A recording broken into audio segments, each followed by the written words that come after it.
Here's another in the episodes of And That's Why I'm Still Single.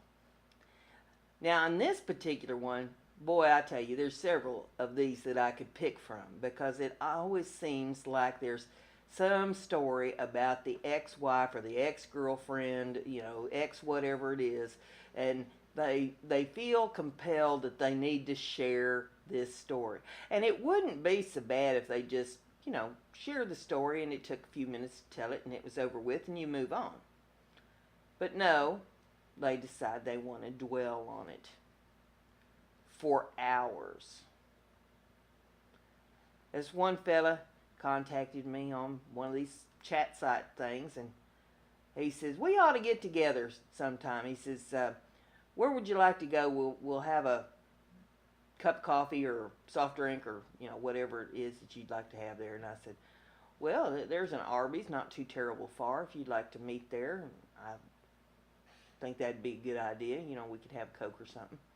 And so we set up the time and we went up. We both met there and we go in. We have a Coke. We're sitting there at the table. And immediately he starts in about his ex.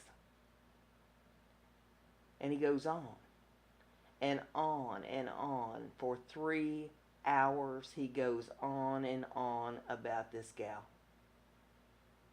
And I'm just sitting there. There's no conversation from my end. I'm just listening. And every once in a while I'd glance at my watch, just trying to not be too obnoxious about it, but, just enough to let him know that I'm paying attention to the time. And finally, he runs out of steam at about the 3-hour mark. And he says, maybe I should get back together with her. What do you think? I thought, well, now that's the first question he's asked me all evening. And I said, well, yes, I think you should get back together with her. And I'm wondering why I am even here listening to this.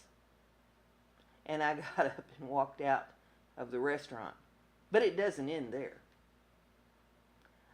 A few days later, he sends me a text message and he says, when are we going to get together?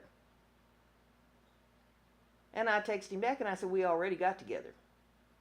And he texts back and says, no, we haven't. And I said, well, yes, we did. Maybe you don't remember the marathon at the Arby's where you told me about your girlfriend. And so he shut up. And a few days later, he starts in again about we should get together. And I wrote back and I said, well, that's not going to happen. And why not? I said, because we already did and I'm tired of hearing about your girlfriend. Third time, does it again. Now, I have totally run out of patience. I'm a pretty patient person. But at this point, Brenda's done. And he says, we ought to get together. And I said, yes, I think we should.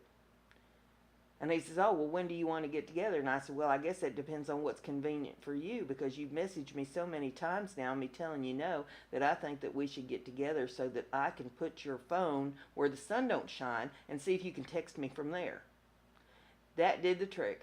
He never bothered to text me or call me or message me ever again. And that's why I'm still single.